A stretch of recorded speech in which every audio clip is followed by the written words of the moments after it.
प्रतिभेची गगन भरारी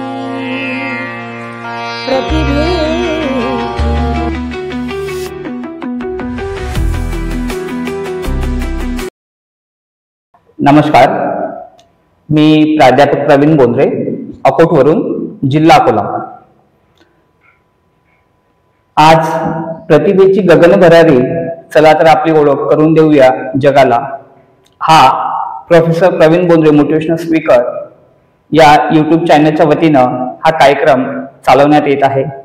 हा स्पेशल मुलाखतीचा कार्यक्रम आहे आणि यामध्ये आतापर्यंत आपण वेगवेगळ्या ठिकाणावरून वेगवेगळ्या लोकांच्या आपण मुलाखती घेतलेल्या आहेत। त्याच्यामध्ये विशेषतः नाशिकवरून आतापर्यंत आपण याच्यामध्ये जवळपास 4 मुलाखती घेतल्या आहेत या कार्यक्रमाअंतर्गत। त्यानंतर याआधी अधिक एक अकोटवरून आपण एक मुलाखत घेतलेली आहे गणपती मूर्तिकारांची, आणि त्यानंतर आता अकोट हे जे शहर आहे या शहरांमध्ये प्रसिद्ध असे एक सर आहेत जे शिक्षण क्षेत्रामध्ये त्यांचं अतिशय उत्कृष्ट असं कार्य आहे आणि त्या सरांचं नाव आहे सन्माननीय उमेश मधुकर बाहेकर सर। नमस्कार। आणि सरांची ओळख जी आहे तर सरांची ओळख मी तुम्हाला कवितेच्या माध्यमातून करून देतो आहे। सरांच्या संदर्भात अतिशय एक कविता तयार केली आहे, मी ते आपणास ऐकवतो आहे।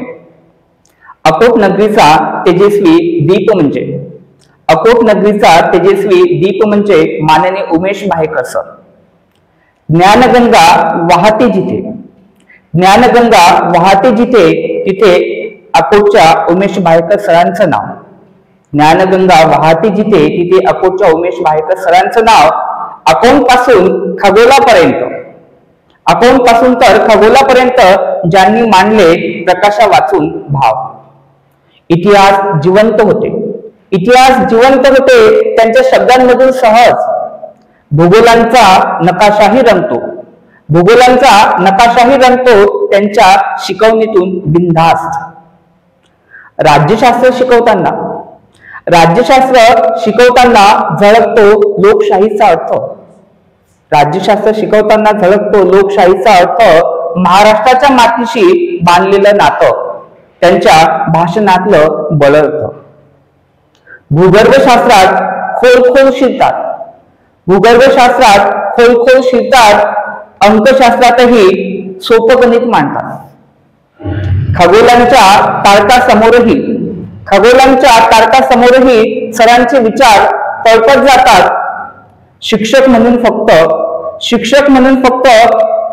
पुस्तकांचं ज्ञान नव्हे त्यांची ओळख, शिक्षक म्हणून फक्त पुस्तकाचं ज्ञान नव्हे त्यांची ओळख। गायन, कविता, वाचन हे त्यांचं मनातलं अनंत लोभस सौख्य। छानसं बोलकं व्यक्तिमत्व जणू आत्म्याचं सौंदर्य, छानसं बोलकं व्यक्तिमत्व जणू आत्म्याचं सौंदर्य। त्यांच्यासारखा शिक्षक म्हणजे, त्यांच्यासारखा शिक्षक म्हणजे शिक्षण विश्वाचा खऱ्या अर्थाने गौरव। त्यांच्यासारखा शिक्षक म्हणजे शिक्षण विश्वाचा खऱ्या अर्थाने गौरव। अकोटचा हा अनमोल हिरा, अकोटचा हा अनमोल हिरा अकोल्याची शान बनून उठतो, अकोटचा हा अनमोल हिरा अकोल्याची शान बनून उठतो। विद्यार्थ्यांच्या हृदयात दीप लावून अंधार दूर सारतो, विद्यार्थ्यांच्या हृदयात दीप लावून अंधार दूर सारतो। सर तुमचं कार्य, सर तुमचं कार्य, तुमचं समर्पण आम्हाला आहे अभिमान। सर तुमचं कार्य, तुमचं समर्पण आम्हाला आहे अभिमान। शिक्षकांमध्ये सरस, शिक्षकांमध्ये सरस तुम्हीच आहात, शिक्षकांमध्ये सरस तुम्हीच आहात। ज्ञानाचं खऱ्या अर्थाने दैवत महान, ज्ञानाचं खऱ्या अर्थाने दैवत महान।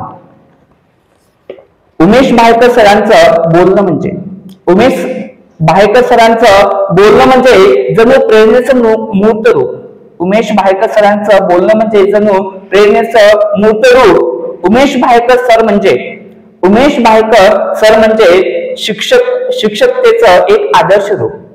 उमेश बाहेकर सर म्हणजे शिक्षकतेचं एक आदर्श रूप। नाव आहे साधं, नाव आहे साधं पण कार्य आहे थोर, नाव आहे साधं पण कार्य आहे थोर। विद्यार्थ्यांमध्ये उजळतो, विद्यार्थ्यांमध्ये उजळतो तो ज्ञानाचा दिवट्यामोह. विद्यार्थ्यांमध्ये उजळवतो तो ज्ञानाचा दिवट्यामोह. शब्द अपुरे पडतात. शब्द अपुरे पडतात. वर्णन करावं इतकं विशाल. शब्द अपुरे पडतात. वर्णन करावं इतकं विशाल. सर तुम्ही आहात खरंच. सर तुम्ही आहात खरंच शिक्षण विश्वातलं एक भलं मोठं उंच शिखर. सर तुम्ही आहात खरंच शिक्षण विश्वातलं एक भलं मोठं उंच शिखर. तर या पद्धतीनं सरांची आपण कवितेच्या माध्यमातून ओळख करून दिलेली आहे.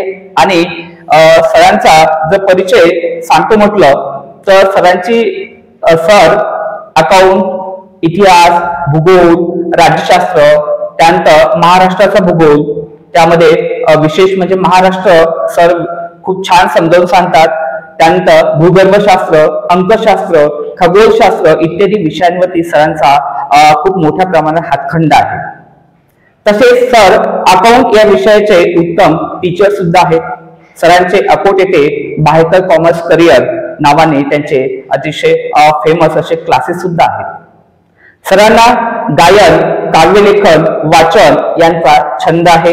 सर एक अष्टपैलू व्यक्तिमत्व आहे. आणि हे तर आहेतच, सर एक छान बोलकं व्यक्तिमत्व आहे. हे त्याच्यापेक्षा महत्वाचं. सर आज आपण आमची हा जो मुलाखतीचा जो कार्यक्रम आहे याच्यामध्ये आपली मुलाखत आम्ही घेत आहोत. कारण अकोटमध्ये खूप सगळ्या जे काही प्रेक्षक आहेत किंवा श्रोते आहेत तर त्यांना आपली जी मुलाखत आहे खूप दिवसांपासून ऐकण्याची त्यांची इच्छा आहे. कारण शिक्षण क्षेत्रामध्ये आपलं नाव भरपूर आहे आणि सरांचे विचार ऐकण्यासाठी जे श्रोता वर्ग आहे हा खूप आतुर आहे. तर आज आपण यांची आपल्या प्रतिभेची गगनभरारी चला तर आपली ओळख करून देऊया जगाला या मुलाखतीच्या कार्यक्रमामध्ये आपण यांची मुलाखत घेणार आहोत. याच्यामध्ये सर्वात अगोदर मी सरांना नमस्कार करतो. नमस्कार सर. नमस्कार. आणि सरांसाठी आता मुलाखतीमध्ये आपण पहिला प्रश्न सरांना असा विचारणार आहोत. सर शिक्षण क्षेत्रामध्ये आपला अनुभव किती वर्षाचा आहे सर? माझा अनुभव शिक्षण क्षेत्रात म्हणजे शिक्षकी पेशाच्या संदर्भात जर म्हटला तर जवळपास 91 पासूनच मी शिकवणं सुरू केलेलं आहे. अच्छा. म्हणजे मी 91 ला मी 12वी झालो. ओके. सर्वात पहिले माझ्या मित्रालाच एक नापास झाला होता मित्र, त्या मित्रालाच मी शिकवलं. ओके. पण त्यानंतर खरे क्लासेस उघडणे 2006 म्हणजे बऱ्याच उशिराने उघडले, परंतु मी क्लासेस उघडले, अकाउंट शिकवणं सुरू केलं. माझ्या क्लासेसचं नाव बाहेकर कॉमर्स करिअर आहे. आज मी लेटेस्टमध्ये जवळपास 2022 पासून मी CA फाउंडेशनचे क्लासेस सुद्धा सुरू केलेले आहेत. अच्छा. CA फाउंडेशनमध्ये माझा एक रिझल्ट लागलेला आहे. एका मुलीला तिला प्रॉब्लेम होते, तिला पास करायचं होतं CA फाउंडेशन. आणि कसं झालेलं आहे CA फाउंडेशन म्हणजे आज श्रीमंत शिक्षण झालेलं आहे. हो बरोबर आहे. गरिबांचं तिथं स्थानच उरलेलं नाही आहे. त्यांच्याकडे पैसे नाही, त्यांना शिकवणार कोण नाही. हुशार असतानाही मुलं मागे राहतात, ते CA होऊ शकत नाही. त्याला कारण पैसे आहेत. बरोबर आहे. टॅलेंटची कमती नाही आहे. हो हो. टॅलेंटची वानवा नाही आहे. टॅलेंट भरपूर आहे. विदर्भात ग्रामीण भागात सुद्धा टॅलेंट आहे. तर ग्रामीण भागातली एक मुलगी मी CA फाउंडेशन मध्ये सर्वप्रथम काढली. 2023 ला नोव्हेंबर 2023 ला ती यशस्वी झाली. तिचा रिझल्ट लागला. आणि देन मग मी माझा स्वतःचा मुलगा त्याला पण CS करायचं होतं. अच्छा. तर माझ्या मुलाला सध्या माझा मुलगा माझ्या इथं माझ्या क्लासमध्ये आहे, माझा स्टुडंट आहे. आणि त्याच्यासोबत अजून 7-8 मुलं आहेत. अच्छा. 7 मुलं त्याच्यासोबत आहेत. म्हणजे टोटल म्हणून 8 जण सध्या CA फाउंडेशन करत आहेत. हो हो हो. तर कॉमर्समध्ये तर मला भरपूर वर्ष झाली आणि कॉमर्सचं 11वी 12वी first year second year final हे तर मी नेहमी शिकवतो. परंतु CA फाउंडेशन माझ्या 2022 पासून चालू झालेलं आहे. आणि त्याचे रिझल्ट सुद्धा आता एक रिझल्ट लागलेला आहे. आणि आता बाकीचे रिझल्ट आता 2026 ला आहेत. कारण की मुलं लहान होते. हो. 11 वर्गात होते. मग त्यांना 2.5 वर्ष शिकवावं लागते सर. अच्छा. 2.5 वर्षानंतर रिझल्ट लागला. म्हणजे जवळपास मला समजा 20 वर्षाचा अनुभव तुम्ही पकडू शकता कमीत कमी. हो हो हो. शिकवण्याचा अनुभव तर खूप जुना आहे. म्हणजे त्याला 35 वर्ष झाले. बरोबर आहे. शिकवून आलो. परंतु आधी BCom ला टीचिंग करत होते आणि आता CA चे क्लासेस सुद्धा आपण चालू केले आहे. हा. आणि 35 वर्षाचं पण मध्यंतरीचे जे 10-15 वर्ष होते ते 15 वर्ष मी कमर्शियल मध्ये नव्हतो. अच्छा. माझे क्लासेस नव्हते. मी एक हॉबी होती मला टीचिंगची. माझ्याकडे विद्यार्थी आले तर मी त्यांना शिकवून टाकत होतो. अच्छा. नंतर मग मी क्लासेस उघडले त्याचे. बाकी मग तूच माझं करिअर झालं. हो. आज करिअरच्या दृष्टिकोनातून मला 20 वर्ष झाली. बरोबर आहे. आणि सर आपणास दुसरा प्रश्न असा आहे सर, आपल्या आजच्या शिक्षण पद्धतीबद्दल जे विचार आहेत तर ते काय आहेत, आपण काय सांगू शकणार या संदर्भामध्ये? माफ करा, आजच्या शिक्षण पद्धतीबद्दल माझे विचार जे आहेत ते ऐकून तुम्हाला धक्का बसेल, पण भंकस शिक्षण पद्धती आहे आजची. म्हणजे ज्या शिक्षणानं कोणत्याही प्रकारचं रोजगार निर्मिती होऊ शकत नाही अशी शिक्षण पद्धती आहे. कारकुंडे तयार करून तुम्ही काय मिळवणार? त्या व्यक्तीला लिहिता वाचता येते म्हणून तुम्ही त्याला सुशिक्षित म्हणून राहिले, त्याला ज्ञानाचा अभाव आहे. शिक्षणाचा मूळ अर्थच कोणाला समजलेला नाहीये.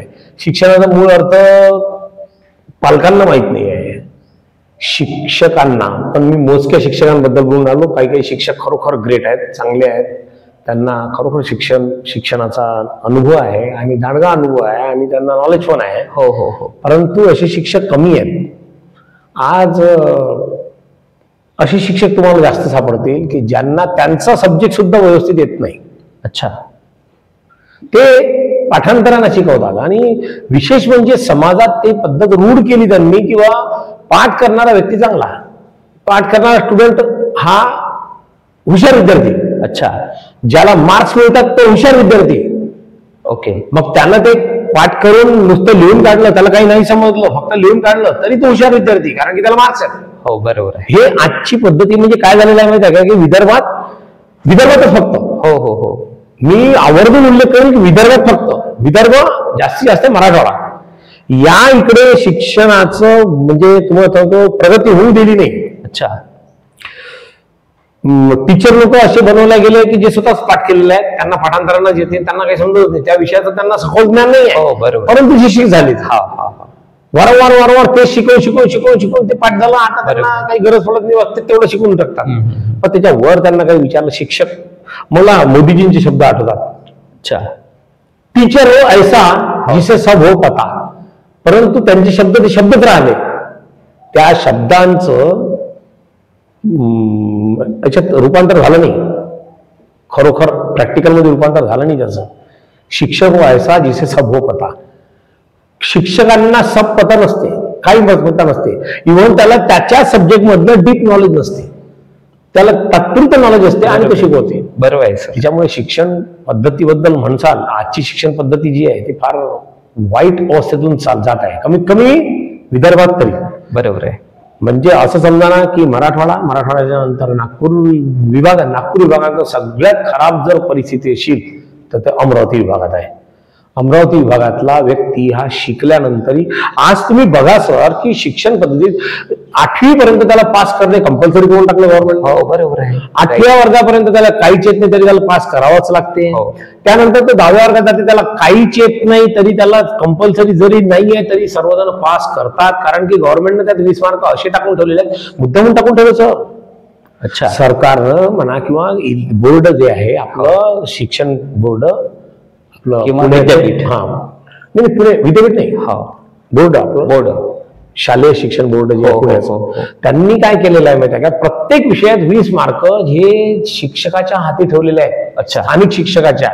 का? कारण की त्यानं ते त्याला दिले पाहिजेत आणि मग विद्यार्थी हा फक्त 15 मार्क घेऊन जरी आला तरी तो पास झाला पाहिजे. किती दयनीय अवस्था आहे. मला एक सांगा सर, शिक्षण पद्धती कशी असावी, ज्या पद्धतीनं तुम्ही नोकरी देताना एकदम, मग नोकरी देताना तुम्ही अशी पद्धत का नाही वापरत 10वी सारखी 12वी सारखी? बरोबर आहे. जेव्हा तुम्ही एमपीएससी किंवा युपीएससी किंवा तत्सम परीक्षा ज्या असतात स्पर्धा परीक्षेच्या, ह्या परीक्षा घेताना तुम्ही किती कडक त्याचं नॉलेज तपासून घेता की त्याला येते की नाही येत. बरोबर आहे. पण हीच गोष्ट तुम्ही शिक्षणाच्या बाबतीत का नाही करत की त्याला 12वी, मी मान्य करतो लहान मुलं असतात, लहान मुलांना कसा एखाद्या त्याच्यावर दबाव आला, नापास झाला तो आत्महत्या करू शकतो. त्याच्यामुळे सरकारनं कदाचित असा निर्णय घेतला असावा. परंतु एक कुठपर्यंत 10वी पर्यंत ठीक आहे ना, तुम्ही 12वीला तेच हे लावून क्रायटेरिया लावून राहिले. आज अमरावती विद्यापीठाने तोच क्रायटेरिया लावला, तसाच कार्यक्रम आहे. अमरावती विद्यापीठातून ग्रॅज्युएट झालेल्या विद्यार्थ्याने डिग्री घेऊन जरी तो निघाला, ते पदवी घेऊन जर तो मुंबईला गेला, तर मुंबईला त्याची पदवी पाहिल्यावर अमरावती युनिव्हर्सिटी ते त्याला फेकून जाते. तिथं मान नाही आहे अमरावती युनिव्हर्सिटीच्या पदवीला. बरोबर. मी स्वतः तो अनुभवी एक व्यक्ती आहे. मी अमरावती विद्यापीठाची पदवी घेतली, मी चांगला अभ्यास केला होता, मी स्वतःहून केला म्हणून तर मी तसाच पास झालो असतो. त्यावेळेस कॉप्या करत होते. आता कॉपी मुक्त जरासं केलं त्यांनी, पण कॉपी मुक्त केलं तर त्यांनी अशा पद्धतीने परीक्षा पद्धती आणली की त्याला पास होतेच तो.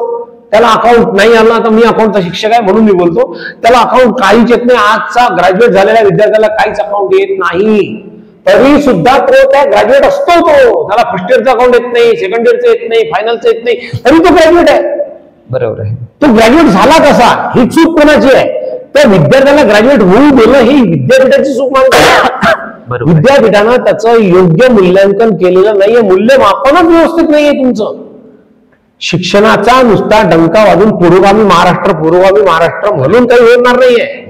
तुम्ही शिक्षणाकडे खरोखर शिक्षण या दृष्टिकोनातून पाहिलं तर होणार आहे. तुम्ही जर त्याच्याकडे विचार केला की ते शिक्षण म्हणजे ज्ञान, शिक्षण म्हणजे ज्ञान घेणे, शिक्षणाचा खरा अर्थ ज्ञान ग्रहण करणे आहे, हा अर्थच पूर्ण रद्द करून शिक्षण म्हणजे मार्क घेणे आणि पास होणे हे जर करून ठेवलेलं आहे तुम्ही पुरोगामी महाराष्ट्र म्हणता.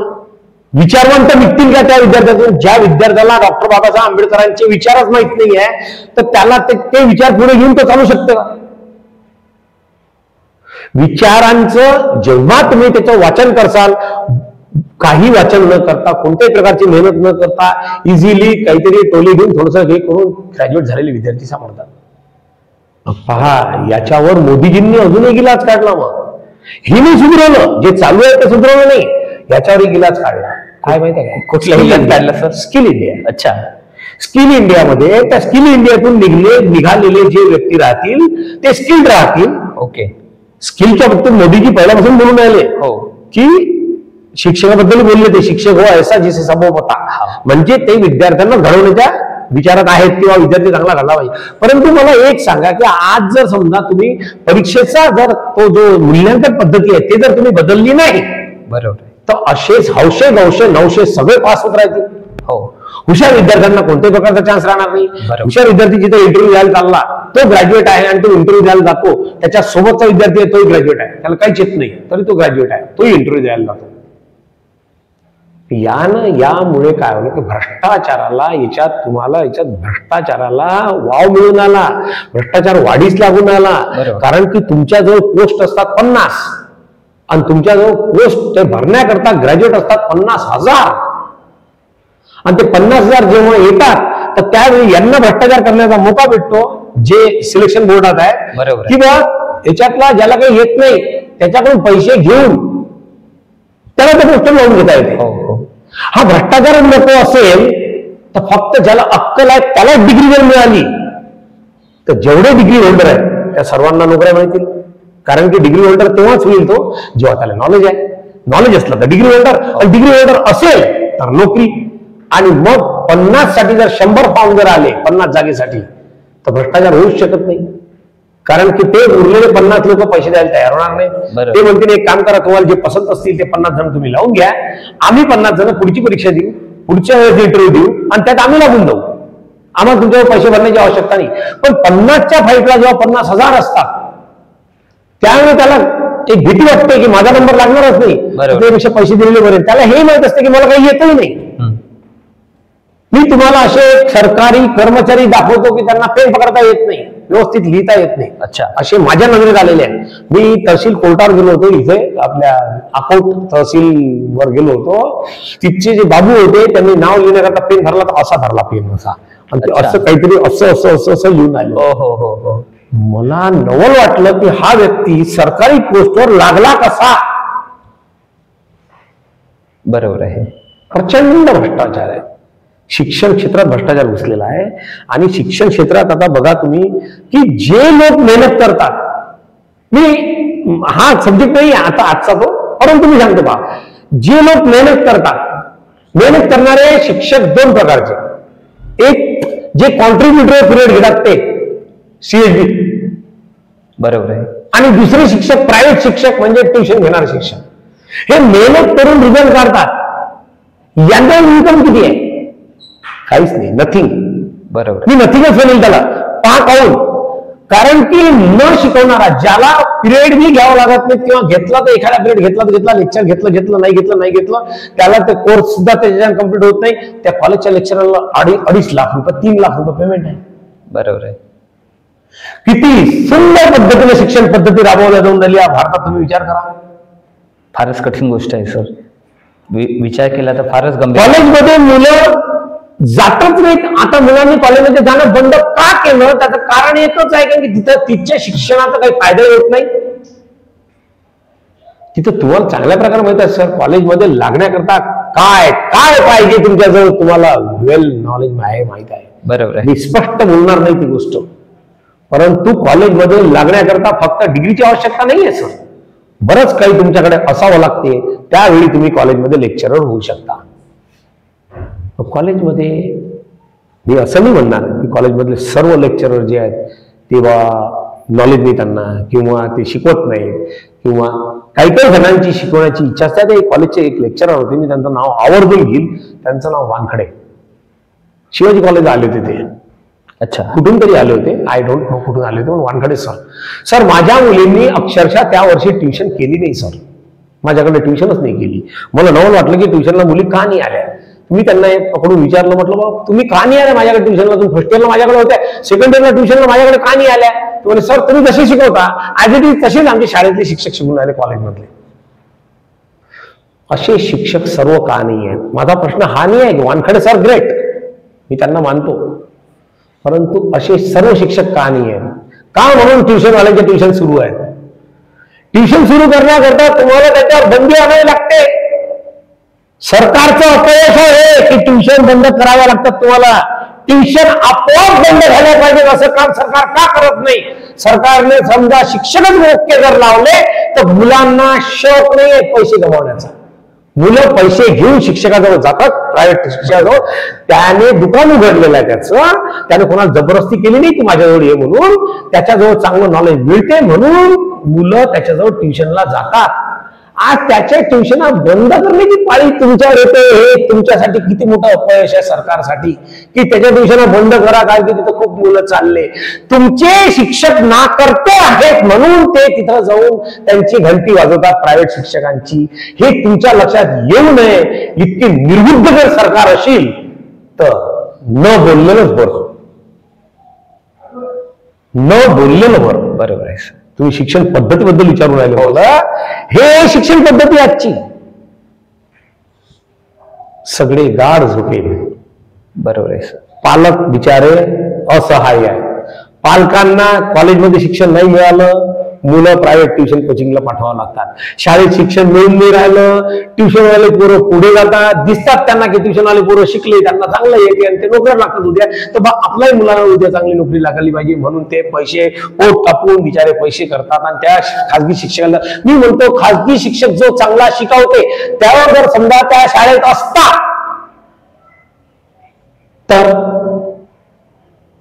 तर ट्युशन घेणारा कोणी राहिला नसता आणि पूर्ण नॉलेज शाळेतच मिळालं असतं. तुमचा नाकर्तेपणा आज पब्लिकला भूल राहिला. तुम्ही चांगले शिक्षक लावले नाहीत, ते शिक्षक फक्त हे करतात, मग त्यांचे मुलं जाऊन ट्युशन लावतात. ट्युशनवाले मेहनत करून रिझल्ट काढतात. तर आता त्यांची गच्ची आपल्याला प्रयत्न चालू आहे किंवा तुम्ही ट्युशन घेऊ नका. बरोबर आहे. आणि फिकर करू नका. आंदोलन करण्याची गरज शिक्षकांना पडणार नाही. आंदोलन पालक करतील.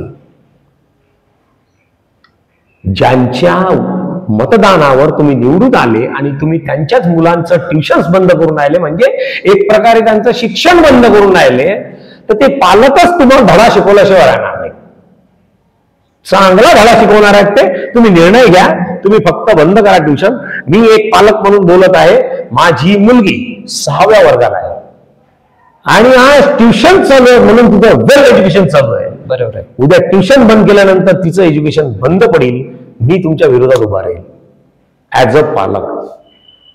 मी लहान मुलांचं ट्युशन घेत नाही, त्याच्यामुळे सरकारनं तो निर्णय घेतला तरी माझ्यावर काही त्याचा परिणाम होणार नाही. 10व्या वर्गापर्यंत मी ट्युशन घेतच नाही आणि 10व्या वर्गापर्यंतच्या ट्युशन सरकार बंद करण्याच्या प्रयत्नात आहे. त्याच्यामागे खूप मोठं कारण आहे. त्यासाठी आपण एक स्पेशल व्हिडिओ काढू. Yes sir. त्यावेळेस मी पूर्ण क्लिअर करीन की सरकारचा प्लॅन काय आहे. त्यासाठी आपण कशा करता बंद करून आलं ते आपण स्पेशल करू. आजच्या पुरतं इथंच आपण त्यासाठी आपण एक स्पेशल मुलाखत त्याच्यासाठी स्पेशल व्हिडिओ. बिलकुल बरोबर आहे. तर सरांनी अतिशय उत्तम आजची जी शिक्षण पद्धती आहे त्याच्या संदर्भात जे विचार आहेत उमेश बाहेकर सरांनी अतिशय सुंदर शब्दात त्यांचे विचार व्यक्त केलेले आहेत. आपल्या श्रोत्यांपर्यंत निश्चितच हे विचार पोहोचलेले आहेत. तर श्रोते हो, आपली एक कमर्शियल ब्रेकची आपली वेळ झालेली आहे. आपण एक कमर्शियल ब्रेक घेणार आहोत आणि त्याच्यानंतर आपण परत भेटूया. प्रतिभेची गगन भरारी, प्रतिभेची. नमस्कार श्रोते हो. नमस्कार. आज परत तुमचं एकदा प्रतिभेची गगन भरारी. चला तर आपली ओळख करून देऊ या जगाला. हा जो मुलाखतीचा जो कार्यक्रम आहे या कार्यक्रमामध्ये आपलं परत स्वागत करतो आहे आणि सरांचं सुद्धा परत या कार्यक्रमामध्ये मी स्वागत करतो आहे.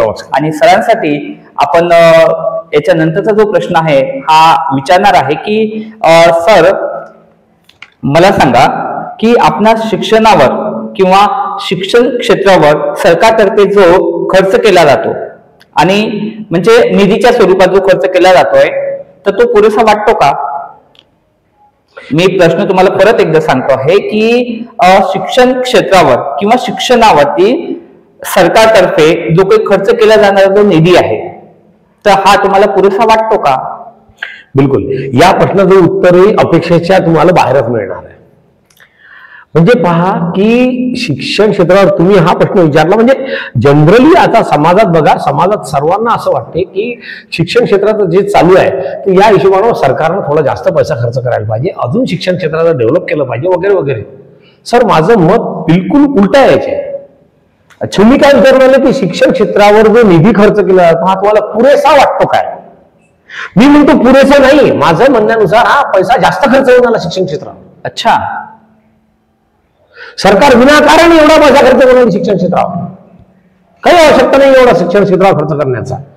पण आता तुम्ही याचा अर्थ काय समजसाल की बाबा तुम्ही सरकारनं पैसा बंद करून टाका. नाही सर, सरकारने ही पद्धती बदलली पाहिजे, सगळं सुधारलं पाहिजे. कार्यक्रम ज्यांच्या नावानं तुम्ही खर्च करून राहिले तो केंद्रबिंदू म्हणजे विद्यार्थी. हो बरोबर, राईट.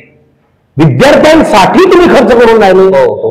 आणि असं दाखवून राहिले फक्त शो करून राहिले की बघा या विद्यार्थ्यांना शिकवण्याकरता आम्ही या टीचरला किती पेमेंट देऊन राहिलो, या संस्थेला आम्ही किती ग्रँट देऊन राहिलो.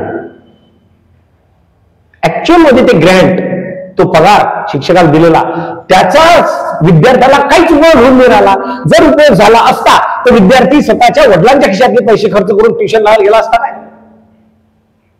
बरोबर आहे. नाही, तुम्ही विचार करा. हा विचार सर्वांनी करा की जर समजा गव्हर्नमेंट कितीतरी भरपूर पैसा खर्च करते, यापेक्षा जर समजा हे बंद करून त्या विद्यार्थ्याच्या नावावर पैसे टाकले त्याच्या बँक खात्यात, वार्षिक 20,000 जरी टाकले विद्यार्थ्याच्या नावावर की विद्यार्थ्या तू हा 20,000 रुपये तू हा घे आणि तुला जिथे शिकायचं असेल तिथं हा खर्च कर आणि तुझं शैक्षणिक डेव्हलपमेंट करून घे, तो विद्यार्थी खुश, पालक खुश, पालकांचे पैसे जे आज ट्युशन मध्ये जातात ते वाचतील, विद्यार्थी खुश होऊन जाईल की मला 20,000 रुपये मिळाले, आता मला जिथं वाटेल तिथं मला चांगलं शिक्षण घेता येईल. आणि हे जे पोचणं सुरू आहे म्हणजे काय म्हणतात त्याला, अक्षरशः पोचणेच आहे. संस्था चालकांना जे मलिदा खाऊ घातल्या जाऊन राहिलेला आहे हा बंद होऊन जाईल ना. बरोबर आहे. काय गरज आहे? एवढे मोठे मोठे पगार आहेत त्यांना, तर त्या लायकीचं शिक्षण ते विद्यार्थ्यांना देऊन राहिले की नाही देऊन राहिले याची चौकशी करणे सरकारचं काम आहे की नाही आहे. आपण जिथे पैसे खर्च करून राहिलो, ज्या शिक्षकाला आपण हा पैसा देऊन राहिलो, 1.5 लाख रुपये, 2 लाख रुपये, 2.5 लाख रुपये, 3 लाख रुपयापर्यंत पेमेंट आपण ज्या शिक्षकाला देऊन राहिलो, तो शिक्षक तेवढं काम करून राहिला काय, त्याच्याजवळ तेवढे रिझल्ट निघून राहिले काय, तेवढे विद्यार्थी घडून राहिले काय, किंवा त्या घटनेवर तुम्ही अजून दुसरी पद्धत आणू शकता की ज्या शिक्षकाचा परीक्षेची पद्धत मात्र तुम्हाला बदलावं लागते. अच्छा. 10व्या वर्गात पास झाला म्हणजे शिक्षक सफल असं नाही चाललं, कारण की 10व्या वर्गात 20 मार्क फुकटाचे आहेत बाकीचे जो इकडे तिकडे विचारून घेऊन येते, त्याच्या वर्गावर शिक्षकच त्याला काहीतरी सांगते आणि तो 10व्या वर्गात पास होते, याला अर्थ नाही आहे. 50% पासिंग असायला पाहिजे 10व्या वर्गाची.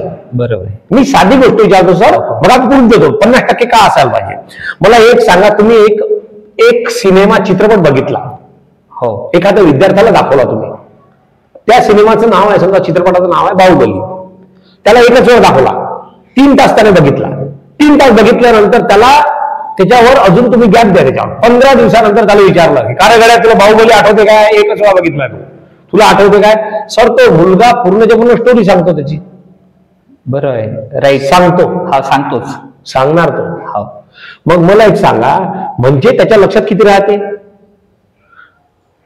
60-70% वरच त्याच्या लक्षात राहते आरामशीर. तर मग शिक्षण घेताना त्याच्या लक्षात 50% राहू नये का? नाही. 50% त्याच्या लक्षात जर नशील तर त्याला पास कशाला करून आले तुम्ही? बरोबर आहे. हा, शिक्षण पद्धती तशी असायला पाहिजे, ते शिक्षकाचं काम आहे त्याला शिकवणं तसं. हो.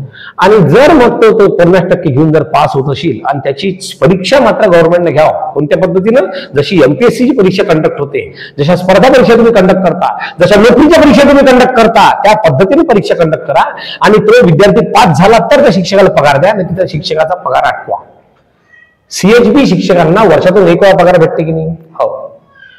तुम्ही स्वतः CHB शिक्षक तुम्हाला माहित आहे. बरोबर. वर्षातून 1 वेळा पगार भेटते की नाही? त्या शिक्षकाला वर्षातून 1च वेळा पगार द्या. त्याचे विद्यार्थी किती पास होतात त्याच्यावर त्याला पगार ठरवा. बरोबर आहे. तर तो मेहनत करील सर. आणि हे ट्युशन आहे, मग या गव्हर्नमेंटला रडायचं काम नाही पडणार किंवा अरे शिक्षक तुम्ही ट्युशना बंद करा, ते ट्युशन आपोआप बंद होतील. यांना काम नाही पडणार.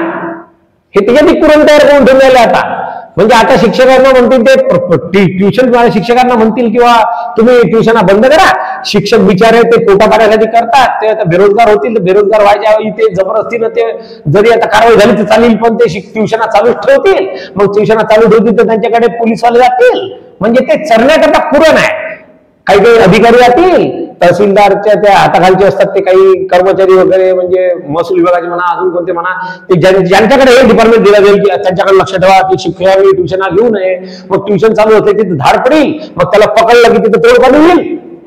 गावरान शब्द आहे तोडपाणी, तिथे तोडपाणी होईल ना. तुला पकडला, तू ट्युशन घेऊन आला, ट्युशन घेणे गुन्हा आहे, दे पैसे. हे गव्हर्नमेंट तिकीट त्यासाठी करून राहिले. तर हे प्रकार होणार नाही. तुम्ही शिक्षण पद्धती बदला, तुम्ही शिक्षण पद्धती बदला, बघा किती सुंदर होते कार्यक्रम. पुरेसा निधी काय म्हणाले तुम्ही? निधी प्रमाणापेक्षा जास्त निधी खर्च होऊन आला, परंतु तो वाया चालला. तो त्या विद्यार्थ्यांच्या उपयोगातून नाही राहिला. त्या विद्यार्थ्यांना डायरेक्ट पेमेंट चालू करून द्या. डायरेक्ट तुम्ही DBT नावाचं किती सुंदर हे आणलेलं आहे मोदींनी, DBT, डायरेक्ट बेनिफिट ट्रान्सफर. तर मग विद्यार्थ्यांना डायरेक्ट बेनिफिट ट्रान्सफर का नाही आहे बा? विद्यार्थी काय उभारे आहेत काय? नाही, हे लाडाचे आहेत. ज्यांना ज्यांना डायरेक्ट बेनिफिट ट्रान्सफर होते ते लाडाचे. शेतकरी लाडाचे, शेतकऱ्यांना डायरेक्ट बेनिफिट ट्रान्सफर. विद्यार्थी लाडाचे नाही आहेत, ते उभारे आहेत, त्यांना डायरेक्ट बेनिफिट ट्रान्सफर नाही. का नाही? विद्यार्थी सर्वात महत्वाचा आहे. विद्यार्थी सगळ्यात महत्वाचा केंद्रबिंदू आहे. मग विद्यार्थ्यांना डायरेक्ट बेनिफिट ट्रान्सफर करा. जो पैसा तुम्ही इकडे खर्च करता तो विद्यार्थ्यांना द्या. विद्यार्थी यांना देतील ना. जो चांगला शिकवेल ना त्याला पैसे देतील विद्यार्थी. बरोबर आहे. ते विद्यार्थी पाहिजे त्याला कुठे शिकायचं, आणि त्याच्या शिक्षणावर गव्हर्नमेंटने खर्च केला. गव्हर्नमेंटला त्याचं हेही राहील की बा आम्ही विद्यार्थ्यांच्या शिक्षणावर खर्च केला. बरोबर आहे सर. सर आपल्याला माझे विचार तुम्हाला क्रांतिकारी वाटतील, पण मी माझे विचार मांडून आलो. का सर, तुम्हाला पूर्ण अकोट आणि अकोटच्या बाहेरील जनता तुम्हाला ऐकत आहे. अतिशय सुंदर असं समर्पक आपण हा विचार करा. विश्लेषण तुम्ही करत आहात. सरकारला भाग पाडणे आपलं कर्तव्य आहे. आपल्याकडे सगळ्यात मोठा अधिकार आहे वोटिंग. वोट नावाचं शस्त्र डॉक्टर बाबासाहेब आंबेडकरांनी दिलेलं आहे आपल्या हाती, आणि माझ्याजवळ एक शस्त्र घेऊन ठेवलेलं आहे, माझे विचार प्रदर्शित करण्याचं शस्त्र. बरोबर आहे. माझा मूलभूत अधिकार आहे तो. माझे विचार एक्सप्रेस करण्याचा माझा मूलभूत अधिकार आहे. ते मी एक्सप्रेस करून आलो आज, कारण की फार वाया गेलेला आहे कार्यक्रम. आता माझ्या मुलीची ट्युशन बंद होईल उद्या. मला आलेला ऐकू ते किंवा असा विचार चालू आहे गव्हर्नमेंटचा कायदा आणण्याचा की 16 वर्षाच्या खालच्या मुलांना ट्युशन बंद करावी. आणि हे झाली ना, सरकार नक्की पस्ताविल. या निर्णयावर नक्की पस्तावणार सरकार. पालक सोडणार नाही सरकारला. माझ्यासारखे पालक तर बिलकुल सोडणार नाही की मी काही पाठांतर करून किंवा कॉप्या करून एज्युकेटेड झालेलं नाहीये. मी नाही सोडणार. मला समजते की काय चालू आहे, आणि मी ते समजावून सांगेल प्रत्येक पालकाला त्याच्या घरी जाऊन की बाबा रे, तू ज्यांना वोट देतो ना ते काय करून आले पाहिजे. तुझ्या मुलाचं शिक्षण बंद केलं त्यांनी, तू त्यांना वोट दे, ते तुमच्या मुलाचं शिक्षण बंद करतात, दे अजून वोट. तर सरांनी आपल्याला सांगितलेलंच आहे की जो शिक्षण क्षेत्रावर जो काही निधीची आपण जे प्रश्न सरांना विचारला होता निधीच्या संदर्भात, की शिक्षण क्षेत्रावर सरकारतर्फे जो निधी खर्च केला जातो तो पुरेसा आहे का, तर सरांनी सांगितलेलं आहे त्यांच्या विश्लेषणामधून की हा निधी भरपूर जास्त आहे उलटा, आणि अतिशय त्याचं समर्पक असं सरांनी स्पष्टीकरण सुद्धा दिलेलं आहे. आणि हे विचार सरांचे या मंचावरून, मुलाखतीच्या या मंचावरून पूर्ण अकोट ते अकोटच्या बाहेरील लोकांपर्यंत हे पोहोचत आहेत. तर श्रोते हो, आता आपली एक कमर्शियल ब्रेकची वेळ झाली आहे. आपण एक कमर्शियल ब्रेक घेणार आहे आणि त्याच्यानंतर उर्वरित प्रश्न आपण सरांना नंतर विचारणार आहोत. नमस्कार. प्रतिभेची गगन भरारी, प्रतिभेची. नमस्कार श्रोते हो. नमस्कार. परत मी आपलं प्रतिभेची गगन भरारी, चला तर आपली ओळख करून देऊया जगाला, हा जो मुलाखतीचा कार्यक्रम आहे, या कार्यक्रमामध्ये परत आपलं एकदा स्वागत करतो आहे. सर नमस्कार. नमस्कार. आणि सर, आता तुम्हाला एक प्रश्न विचारायचा आहे. आणि आता जो प्रश्न आहे, तर प्रश्न असा आहे की जे शिक्षण आहे, शिक्षणाच्या संदर्भात आपल्याला महत्वाचं म्हणजे दर्जेदार शिक्षण, आणि दर्जेदार शिक्षण उपलब्ध करून देण्यासाठी सरकारने कोणती महत्वाची पावलं उचलावीत असं आपल्याला वाटतं? दर्जेदार शिक्षण उपलब्ध करून देण्याकरता सर्वात प्रथम शिक्षक दर्जेदार असले पाहिजे. अच्छा. दर्जेदार शिक्षण देणाऱ्या व्यक्तीला शिक्षक ही पदवी मिळाली पाहिजे. सरकारने ट्युशन घेणाऱ्या शिक्षकांवर आणि शाळेतल्या शिक्षकांवर सर्वांवर नजर ठेवणे आवश्यक आहे. अच्छा. ज्या शाळेतला जो शिक्षक त्याला सरकारी नोकरी लागली म्हणून आता त्याचा दर्जा खालावला असेल तर त्याला नोकरीवरून कमी करण्याची ताकद सरकारमध्ये असली पाहिजे. जो शिक्षक, खाजगी शिक्षक, ट्युशन घेणारा, त्याच्याकडे दर्जा काहीच नाही आहे, परंतु त्यानं फक्त बोर्ड लावलेल्या बाहेर मी ट्युशन घेऊन आलो, त्याच्या ट्युशनवर सुद्धा सरकारने बंदी आणलीच पाहिजे. त्या खाजगी शिक्षकांकरताही त्यांच्या विषयाची एक परीक्षा, तू कोणत्या विषयाची ट्युशन घेणार आहे. आज काय होतं माहिती आहे काय, की एक शिक्षक ज्याला काही स्वतःलाच काही येत नाही, बरोबर, तो ट्युशन घेणं चालू करतो. आता मी स्वतः ट्युशन घेणाऱ्या शिक्षकांच्या विरोधात बोलणार आहे. अच्छा. कारण सत्य जे आहे ते मान्य माझं काम आहे. बरोबर आहे. मी कोणाच्या सपोर्टमध्ये नाही, कोणाच्या विरोधात नाही. तर शिक्षक म्हणून जो ज्यानं आज ट्युशन लावलेली आहे, तर त्याला विचारलं तू कोणता विषय घेतो, तो म्हणते मी हा घेतो. अच्छा. मग त्याच्याकडे दुसरा जातं, एक विद्यार्थी जाते गणित घेतात म्हणून त्याच्याकडे जाते, तर सर इंग्लिश घेता काय, तो म्हणते मी इंग्लिश बी घेतो. मग तो सर मग सायन्सची ट्युशन लावायची, मी सायन्स बी घेतो. अच्छा. म्हणजे तो एकटा सर्व विषय शिकवते. अच्छा. परंतु मला एक सांगा, त्याचं नॉलेज त्या क्षेत्रातलं, त्या विषयाबद्दल किती आहे हे कोणी चेक केलेलं नाहीये. बरोबर आहे. पब्लिक ही गोष्ट चेक करू शकत नाही. पब्लिक पाहणार ऍडव्हर्टाईज त्याचा बोर्ड किंवा त्याची किती मुलं आहेत हे पाहणार पब्लिक. तर माझं म्हणणं आहे की सरकारने त्याला एक परीक्षा आवश्यक करून द्यायला, आणि ती परीक्षा इतकी कठीण असावी, इतकी कडक असावी की त्याचं नॉलेज चेक झालं पाहिजे त्या परीक्षेत. बरोबर. लिखापटीची परीक्षा नाही पाहिजे. ही 10वीची परीक्षा आता सांगतो, 10वीची परीक्षा म्हणजे काही सगळे पास होतात. बरोबर. अशी परीक्षा नको. 12वीची परीक्षा सारखी परीक्षा नको. बरोबर. त्याची अशी परीक्षा व्हायला पाहिजे की कार्यकाळात तुला याचं मौखिक परीक्षा व्हायला पाहिजे. आम्ही विचारतो, प्रश्न विचारायला पाहिजे. आम्ही विचारतो त्याची शूटिंग, जशी तुम्ही आता शूटिंग घेऊन बरोबर आहे, शूटिंग घ्यायची की बाबा तू सांग हे काय आहे, हे काय आहे, तू जे शिकवणार तर तू कसं शिकवणार, तुला हे येते काय. हो. हे खाजगी शिक्षणाबद्दल बोललो. बरोबर आहे. शाळेतले जे शिक्षक आहेत त्यांची वेळेच्या वेळी तो ज्या विषयाचा शिक्षक आहे त्या विषयाचं त्याला किती नॉलेज आहे. बरोबर आहे. दर 5-10 वर्षानंतर, 5 वर्षानंतर त्याची चेकिंग झाली पाहिजे ना. तो वाया गेला काय, तो काही विस्मृतीत गेला काय, त्याला आठवत नाही काय, तो विसरला काय, त्याचा दर्जा खालावला काय शिकवण्याचा, हे चेक करणं गव्हर्नमेंटचं काम नाही काय. बरोबर आहे. तर शिक्षक दर्जेदार राहतील. दर्जेदार जो व्यक्ती आहे त्याला शिक्षक म्हणून लावा पहिल्यांदा. पैसे घेऊन कोणी पैसे भरून शिक्षक होऊ नाही शकला पाहिजे. ते तुमची शाळा कोणतीही असो, त्यात तो पैसे भरून शिक्षक नाही होऊ शकला पाहिजे. त्याची तेवढी तशी परीक्षा झाली पाहिजे. एक टीईटी नावाची परीक्षा ते जरा बरी वाटली मला. हो हो हो. पण त्यातही लोक घोगपट्ट्या करण्याचा प्रयत्न, कोणाला पाठांतर करायचं, असं करायचं, रट्टा मारायचा, कॉप्या करायच्या, असं काहीतरी चालू आहे. ते मुलांचं चालू असते. बीएडची मुलं करायचा प्रयत्न करतात ते. अच्छा, म्हणजे एकदा टीईटी पास केली, मग एकदा केली की मग आपण मास्टर झालो. नाही, तसं नाही. त्याचं नॉलेजच चेक झालं पाहिजे. अच्छा, नंतरही नॉलेज चेक झालं पाहिजे. ते तर एक परीक्षा झाली, जरा ठीक आहे, तो लागला मास्टर म्हणून. त्याच्यानंतर त्याचं नॉलेज चेक झालं पाहिजे. जर त्याचं नॉलेज त्या लायकीचं नसलं, ताबडतोब त्याला काढून फेकता आलं पाहिजे. बरोबर आहे. हे नाही की मग आता तो काय करेल, मग तो काय जीवेल. अरे एवढे मजूर आहेत, शेतात जातात, त्यांची कोणती गॅरंटी घेता तुम्ही? सरकार कोणती गॅरंटी घेते? सरकार शेतकऱ्यांबद्दल बोलते, शेतमजुराबद्दल का नाही बोलत तुम्ही? भूमिहीन शेतमजुराबद्दल का नाही बोलत तुम्ही? बरोबर. ज्याच्याकडे शेती नाही आहे त्याचे हाल शेतकऱ्यापेक्षा खराब आहेत. हो, त्याच्याबद्दल तुम्ही आवाज काढता काय? कोणीच बोलत नाही त्याबद्दल. बरोबर आहे. काहून? ते संघटित नाही म्हणून. ते उद्या संघटित झाल्यानंतर शेतकऱ्याला सोडून दिसाल तुम्ही, शेतमजुराच्या मागाला असाल आणि संख्या जास्त आहे. हो, ते संघटित नाही म्हणून. बरोबर आहे. किती बेकार गोष्ट पाहा तुम्ही. बरोबर. संघटित असलेलं आम्ही लक्ष देऊ, संघटित नसलेलं आम्ही लक्ष देणार नाही त्याच्याकडे.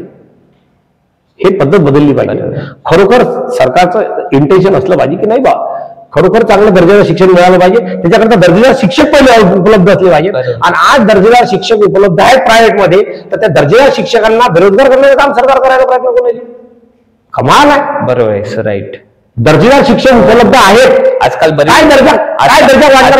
आजकाल बरीच अशी ओरड येऊन राहिलेली आहे की ते आता चालू आहे ना की गव्हर्नमेंट याच्यावर टाच आणणार आहे. 16 वर्षाच्या. मला एक सांगा, 16 वर्षाच्या आतमधल्या कोणत्याच मुलांना आत्महत्या केली नाही, मग तुम्ही ट्युशन का बंद करून राहिले? आत्महत्या कोणी केलाय? कोट्याच्या विद्यार्थ्यांनी आत्महत्या केल्या ट्रेसमुळे. 16 वर्षाच्या वरच्या मुलांनी. तुम्ही एक काम करा ना, सगळ्यात पहिले तुम्ही कोटा बंद करायला पाहिजे होतं. कोट्यावरून काही इन्कम आहे का? आणि कोटा येते राजस्थान. नाही, कोट्यावरून काही इन्कम आहे का? बंद का नाही झालं कोटा आतापर्यंत? कोटा स्टॉप झाला पाहिजे तर आतापर्यंत प्रायव्हेट ट्युशन्स काय? बरोबर आहे. ट्युशन्स आहेत ना. हो, मग तुम्ही बंद का नाही केलं कोटा? नाही, कोट्यावरून इन्कम. कोट्याचं काय आता कुठेतरी दाखवायचं काहीतरी, किंवा आम्ही काहीतरी करून आलो. बघा ना, आता मुलांसाठी मुलं आत्महत्या करून आले. कोणत्या मुलांसाठी करून आले तुम्ही? तुम्ही फसले ना. कोट्याचे विद्यार्थी 16 वर्षाच्या वर आहेत. तुम्ही आता जो नियम आणणारे ते 16 वर्षाच्या खालच्यासाठी नियम आणणारे. लोकांना समजलं, पब्लिकला समजते. पब्लिक वोट देणारी आहे. तुम्ही विसरू नका ही गोष्ट की पब्लिक वोट देणारी आहे. पब्लिक हुशार आहे. एक वेळा वोट दिलं म्हणजे त्याला कंटिन्यू त्यांनाच वोट देत राहील पब्लिक. आम्हीही वोट दिलेला आहे. बरोबर आहे. याचा अर्थ आम्ही त्याच पक्षाला पुन्हा पुन्हा वोट मारू असं नाही आहे. तो पक्ष जर व्यवस्थित असला तर आम्ही वोट मारू. हो, बरोबर आहे. माझ्या मुलीच्या शिक्षणावर टाच आली तर मी कधीच वोट देणार नाही. जे सरकार त्यावर टाच आणील ते ज्या पक्षाचं सरकार असेल त्या पक्षाच्या सरकारला मी कधीच वोट देणार नाही आणि कोणालाच देऊ देणार नाही. माझ्या संपर्कात मी जेवढे फोडू शकतो तेवढेच फोडील मी. बरोबर आहे. माझ्या संपर्कात आज हजारो लोक आहेत. हजारो लोक आहेत. मतदारसंघातले हजारो लोक माझ्या संपर्कात आहेत. मी एवढे नक्की फोडील. मी एवढे नक्की कन्व्हिन्स करीन की नाही बघा, माझ्या मुली शिक्षण बंद झालं, तुमच्या मुलांचं शिक्षणही बंद होईल. तिला आज ट्युशन करायची आहे आणि तिला ट्युशन करू देत नाही. मी म्हणतो आम्ही पैसे खर्च करायला तयार आहोत. तुम्ही तुमची शिक्षण पद्धती सुधरवा. या खाजगी शिक्षकांपेक्षाही दर्जेदार शिक्षण तुम्ही उपलब्ध करून द्या सरकारी लेवलवर. बरोबर. आम्ही हे ट्युशन आपोआपच लावणार नाही. आजही ट्युशनचा पैसा मी सरकारला मागत नाही. मी माझ्या मुलीचे ट्युशनचे पैसे मी भरतो.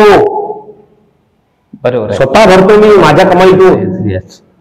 आणि तरी जर तुम्ही म्हणताल की तिला शिक्षण आम्ही घेऊ देणार नाही तर तुम्ही तिचे दुश्मन झाले. तुम्ही तिचे दुश्मन आहे की तुम्ही तिला शिक्षण घेऊ देणार नाही. कारण की सरकारी लेवलवर शिक्षण उपलब्ध नाही आहे. जिथं उपलब्ध आहे तिथं तुम्ही घेऊ देणार नाहीये. म्हणजे याचा अर्थ मला समजून द्यायला चांगल्या प्रकारे. आता विरोध केल्याशिवाय गत्यंतर नाहीये. बरोबर आहे. मी पागल नाहीये. मी कोणत्याही पक्षाच्या मागं पागल नाही आहे की मी याच पक्षाला वोट देईल. नाही, मी जो पक्ष खरोखर जनतेचं भलं करील मी त्याच पक्षाला वोट देईल आणि त्याच पक्षाला वोट देण्यासाठी सांगेल. जो पक्ष वारंवार सांगेल ही गोष्ट लोक कल्याणकारी कार्य करणार आहे. मी माझ्या वेळात वेळ काढील. मी माझ्या याच्यातून 1 घंटा 2 घंटे रोजचे काढील मी. आणि रोज ड्युटी एक समाजाची आपल्याकडे नैतिक जबाबदारी आहे. म्हणून मी समाजाला समजावून सांगण्याकरता रोजचे 2 तास काढील. आणि 2 तासात मी एवढंच काम करेल की बघा यांना वोट देऊ नका कारण की तुमच्या मुलाचं शिक्षण बंद करतात. बरोबर. मी 2 तास काढील आणि मी माझ्यासारख्या सगळ्या शिक्षकांना सांगेल की प्रत्येक जण 2 तास काढा. आणि मला सांगायचं कामही नाही करणार. जे बेरोजगार झालेले आहेत ते सगळे रिकामे राहतील. त्यांना फक्त मला जमाच करायचा आहे की पहा तुमची 10वी क्लासेस होते ना, आता तुम्ही बेरोजगार झाले, सरकारने तुम्हाला बेरोजगार केलं, चला आता ही ड्युटी करू आपण. बरोबर आहे. हे सरकार आपल्याला बदलायचं आहे. हे बदलल्यानंतर मग आपण हे कायदा बदलू, हे मी करणार. तर मी युवा नाही सर, मी काय करू, माझ्या मुलीला शिकवायचं आहे मला. माझ्या मुली शिक्षण काय बदल करायचं. मुलंच तर खरे आपल्या भारताच्या आधारस्तंभ आहेत. मुलं जे युवक आहेत, मुलं जे आहेत, ते जे विद्यार्थी आहेत, ते भारताचं भवितव्य आहे. सरकारला माझं म्हणणं एवढंच आहे की तुम्ही आजपर्यंत एक दर्जेदार शिक्षण व्यवस्था तयार करू शकलेले नाही, म्हणून हे पॅरलल शिक्षण व्यवस्था तयार झाली. बरोबर आहे. याचं मंथन करा, तुम्ही आत्मचिंतन करा की आपलं कुठे चुकलं. तुम्ही ते शिक्षण व्यवस्था जी तुमची आतापर्यंत रन आहे त्याला तुम्ही दर्जेदार करा. या शिक्षण व्यवस्थेला तुम्हाला तोडायचं काही कारण नाहीये. नंतर हे आपण तुटते. बरोबर आहे. कारण की ते दर्जेदार शिक्षण राहील आणि याच्यापेक्षा कमी पैशात भेटेल तर लोक आपोआप तिकडे वळतील. बरोबर आहे. तुम्हाला वळवायचं काम नाहीये. आज तुम्ही जबरदस्ती बंद करून आले हे अजून पालकांना माहित नाहीये, कारण की कायदा अजून आलेला नाहीये म्हणून आम्ही शांत आहोत. कायदा येऊ द्या. कायदा आल्यानंतर जेव्हा कन्फर्म झालं की आता हे या मुलांच्या शिकवण्या बंद होणार आहेत त्या दिवशी आम्ही मोकळे आहे. मग आम्ही काही बोलायला, मग आम्ही पालकांना समजावून सांगू शकतो की बघा तुमच्या मुलाचं नुकसान झालं. आज कसं समजावून सांगणार. आज आपण म्हणू शकतो काही गोष्ट नाही, कारण की अजून सरकारचा कायदा आलाच नाही. पण कायदा येऊन राहिला याची आम्हाला आमच्या संघटनेकडून हे भेटलेलं आहे, आम्हाला परिपत्रक आलेलं आहे त्याचे. बरोबर आहे की असा कायदा येणार आहे आणि 16 वर्षाच्या खालच्या मुलांच्या ट्युशन बंद होणार आहे. बरोबर आहे. तर हे शिक्षणासाठी सगळ्यात घातक गोष्ट, सगळ्यात घातक, तर सर्वात घातक गोष्ट. बरोबर आहे सर. म्हणजे आजपर्यंत एवढा आघात शिक्षणावर कधीच झाला नाही जेवढा आघात या एका निर्णयाने होईल. हो बरोबर आहे. खूप मुलांचं नुकसान होणार आहे सर. खूप मुलांचं नुकसान होणार आहे. 16 वर्षाच्या खालचे विद्यार्थी आता कसं असतं, शिकायचं इच्छा असली तर ते या कारणामुळे ते क्लासेसला जाऊ शकणार नाही. माझं म्हणणं एकच आहे, मी हे नाही म्हणत तुम्हाला जर समजा कायदा काढून नंतर वापस घ्यायचा आहे ती तुमची इच्छा. तुम्हाला कायदा बनवायचा, नंतर मग त्याचा विरोध पाहायचा आणि नंतर वापस घ्यायचा. परंतु त्यात तुमची बदनामी तर झाली आणि जे लोकांचे वोटिंग माझ्यासारखे जे कन्वर्ट होतील दुसरीकडे ते पुन्हा तुमच्याकडे कन्वर्ट होणार. बरोबर आहे. तुम्ही ते कन्वर्ट करून चुकले. तुम्ही तो कायदा वापसही घेतला नंतर बरोबर आहे तरी त्याचा काही परिणाम, चांगला परिणाम थोडी येणार आहे.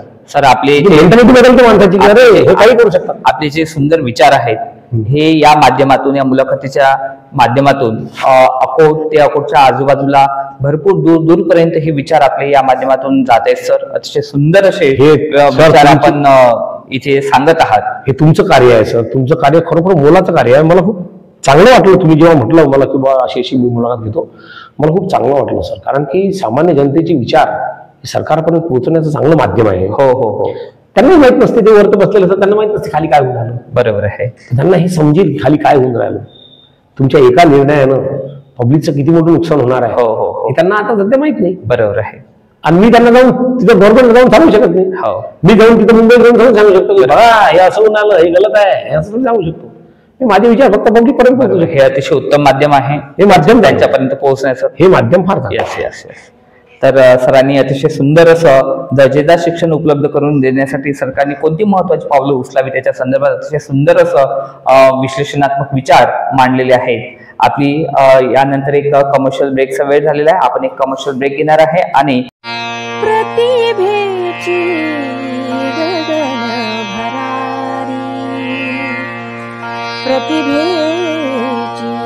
प्रतिभेची गगन भरारी चला तर आपली ओळख करून देऊया जगाला. हा जो मुलाखतीचा जो कार्यक्रम आहे हा प्रोफेसर प्रवीण गोंदे मोटिवेशनल स्पीकर या युट्यूब चॅनलच्या वतीने चालवण्यात येत आहे. आणि या चॅनलच्या वतीनं हा जो कार्यक्रम चालवण्यात येतो मुलाखतीचा, तर यामध्ये जे वेगवेगळ्या क्षेत्रातले जे प्रतिभावंत लोक आहेत तर त्या प्रतिभावंत लोकांच्या, कलावंत लोकांच्या आपण याच्यामध्ये मुलाखती घेत असतो, जेणेकरून त्यांच्या टॅलेंटला एक वाट मोकळी करून द्यायची. कारण बरेच ठिकाणी मी पाहतो की लोकांचं जे टॅलेंट असते तर त्याला लोक काय करतात की त्याला विचारमंच उपलब्ध करून देत नाहीत, त्याला व्यासपीठ उपलब्ध करून देत नाहीत, त्याला स्टेज उपलब्ध करून देत नाहीत. तर अशा गुणवंत लोकांसाठी, विचारवंत लोकांसाठी, अशा कलावंत लोकांसाठी हे जे युट्यूबच्या वतीनं जो कार्यक्रम चालवतोय मी मुलाखतीचा, प्रतिभेची गगन भरारी चला तर आपली ओळख करून देऊया जगाला, हा अतिशय उत्तम पर्याय आहे. आणि यामध्ये आज सर इथे आले आहेत. सन्माननीय उमेशजी भाईकर सर, आणि आतापर्यंत त्यांनी अतिशय सुंदर अशी आपल्याला जे जे प्रश्न विचारले आहेत त्यांचं विश्लेषण त्यांनी सांगितलं, त्यांचं स्पष्टीकरण सांगितलं आहे. तर सरांना मी आता विचारू इच्छित आहे की सर, हा जो प्रतिभेची गगन भरारी चला तर आपली ओळख करून देऊया जगाला, हा जो मुलाखतीचा जो कार्यक्रम आहे हा आपणास कसा वाटला, आणि याच्या संदर्भात आपल्या प्रतिक्रिया काय आहेत, आपला जो फीडबॅक आहे, आपल्या श्रोत्यांना आपण काय सांगणार या कार्यक्रमाच्या संदर्भात, आपल्याला कसा वाटला आहे? नमस्कार. खरं तर अशा कार्यक्रमाची आजच्या समाजाला सक्त आवश्यकता आहे, जरुरी आहे. कारण की कसं आहे, पॉप्युलेशनच्या हिशोबानं बघितलं तर प्रत्येक मतदारसंघात आज कितीतरी लोक आहेत की ज्यांचा आवाज हा पुढे पोहोचतच नाही. त्यांच्यावर अन्याय झाला तरी जास्तीत जास्त कोर्टापर्यंत जाऊ शकतात, कोर्टाचा आवाज तर कोर्टातच राहतो. अच्छा, कोर्टाच्या बाहेर माहीत पडत नाही. आपण म्हणू काही लोकांचे मुलाखती म्हणा किंवा विचार म्हणा हे प्रदर्शित होतात पेपरमध्ये, वर्तमानपत्रामध्ये, परंतु त्याच्याही करता तो व्यक्ती तितका महत्वाचा असावा लागतो. बरोबर, तरच त्याचे विचार त्या पेपरमध्ये येऊ शकतात. साधारण व्यक्तीचे लेख पेपरमध्ये छापले जात नाही. बरोबर आहे. जे अत्यंत गरीब आहेत असे व्यक्ती किंवा ज्यांच्याकडे त्यांचे विचार प्रदर्शित करण्याकरता कोणतेही साधन नाही आहे, त्यांच्याकरता हा जो आहे हा योग आहे, सुवर्ण योग आहे त्यांच्याकरता, की त्यांचे विचार आज पब्लिक पर्यंत पोहोचू शकतात. सोशल मीडियाचा प्लॅटफॉर्म उपलब्ध झाला आणि त्याचा बेनिफिट तुम्ही घेऊन राहिले. सोशल मीडियाच्या प्लॅटफॉर्मवर तुम्ही त्या व्यक्तींना तिथं उपलब्ध करून देऊन राहिले. नाहीतर ते साधे ते रील काढणारे ते त्यांचे विचार काय असतात, त्यांना तेच असते की मला कोणतरी बघावं, माझे विचार कोणाला तरी समजले पाहिजेत, माझं काहीतरी टॅलेंट कलागुण कोणतरी दिसले पाहिजेत, म्हणून ते रील काढतात, ते नाचतात, ते गाणं म्हणतात, ते काहीतरी करतात आणि ते त्या व्हिडिओ अपलोड करतात. तो व्हिडिओ अपलोड केल्यानंतर त्या काही जण पाहतात, त्या प्रतिक्रिया देतात. आज तुम्हाला सांगतो युट्यूबर्स म्हणून काही काही सेलिब्रिटी झालेले आहेत. बरोबर, युट्यूबर्स, युट्यूबवर टाकू टाकू ते सेलिब्रिटी झालेले आहेत. बरोबर, हे कशामुळे झालं? सोशल मीडियामुळे झालं. आज त्या सोशल मीडियाला सुद्धा तुमच्यासारखे लोक मिळणे आवश्यक आहे की जे सामाजिक काही समस्या आहेत त्या समस्याला छेडतील, सामाजिक समस्याचं उद्बोधन त्यांच्यात कोणाकोणी तरी करून घेतील आणि त्याचा व्हिडिओ ते प्रदर्शित करतील. या तुमच्या कार्याला माझा सलाम. धन्यवाद सर. मी याच्या पुढे फीडबॅक काय देऊ मी? बरोबर, की सलाम करावं लागते या कार्याला, कारण की हे कार्य खूप मोठं कार्य आहे. हो हो हो. अजूनही समाजात असे माझ्यासारखे असे कितीतरी लोक पडलेले आहेत. माझ्याकडे वेळच नाहीये. मी पेपरवाल्याकडे जाऊन मी हे म्हणणार नाही की माझं मुलाखत घे, माझं छापून घे, मी हे म्हणणार नाही. युट्यूबर एखादा आहे त्याला मी म्हणणार नाही. माझं स्वतःचं चॅनल असूनही मी माझे व्हिडिओ काढून त्या टाकू शकत नाही, कारण माझ्या वेळ नाही, मी माझ्या कामात गुंतलेला आहे. अशा लोकांचे जर काही चांगले विचार असतील तर ते नक्की ते तुम्ही त्या पब्लिक पर्यंत पोहोचवता. हे तुमचं कार्य खरोखर महान कार्य आहे. बिलकुल मनात किंतु आणायचं नाही की आपण काय करून आलो. तुम्ही जे करून आले ते अतिउत्तम कार्य आहे आणि या कार्याला मला असं वाटते की सर्वांनी या कार्याला साथ द्यायला पाहिजे. बरोबर, फार चांगलं कार्य करून. आणि अशाच तुम्ही, माझी रिक्वेस्ट आहे तुम्हाला की अशाच काही काही गोष्टी ज्या म्हणजे सामाजिक दृष्टिकोनातून त्या आवश्यक आहेत, अशा गोष्टींचा प्रश्न हा सरकारपर्यंत पोहोचवण्याचं काम तुम्ही करा. तुम्ही अशा मुलाखती घ्या, अजून घ्या. मी सुद्धा तुम्हाला तुमच्या करता मी वेळ काढील. तुम्ही जेव्हा म्हणसाल तेव्हा मी अवेलेबल राहील. तुम्ही कोणत्याही विषयावर मला सांगा, मी माझे विचार प्रदर्शित करेन. ओके, बिलकुल. अजूनही माझ्याकडे टॅलेंटेड लोक आहेत की ज्यांचे विचार खरोखर ऐकण्यासारखे आहेत. त्यांचे मी त्यांचे नंबर देईल तुम्हाला, तुम्ही त्यांना सुद्धा घ्या, त्यांचे सुद्धा व्हिडिओ काढा आणि त्यांचे सुद्धा विचार प्रदर्शित करा. हो, निश्चितच सर, बिलकुल.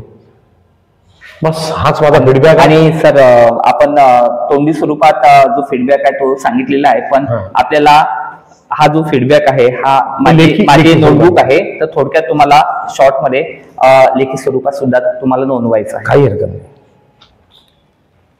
श्रोते हो, तुम्हाला सांगतोय की हा जो मुलाखतीचा जो कार्यक्रम आपण चालू केलेला आहे, हा चालू करण्यामागचं जे कारण आहे, कारण मला स्वतःला असा बरेचदा अनुभव आलेला आहे की आपल्याला एखाद्या मोठ्या प्लॅटफॉर्मवरून लॉन्च होण्याची इच्छा आहे, परंतु आपल्याला तो मोठा प्लॅटफॉर्म मिळत नाही किंवा कोणी आपल्याला ती संधी देत नाही. एखाद्या मोठ्या स्टेजवरून, एखाद्या मोठ्या विचारमंचावरून आपल्याला एखादं स्पीच करायचं असलं तर आपल्याला ती संधी उपलब्ध होत नाही किंवा कोणी करून देत नाही.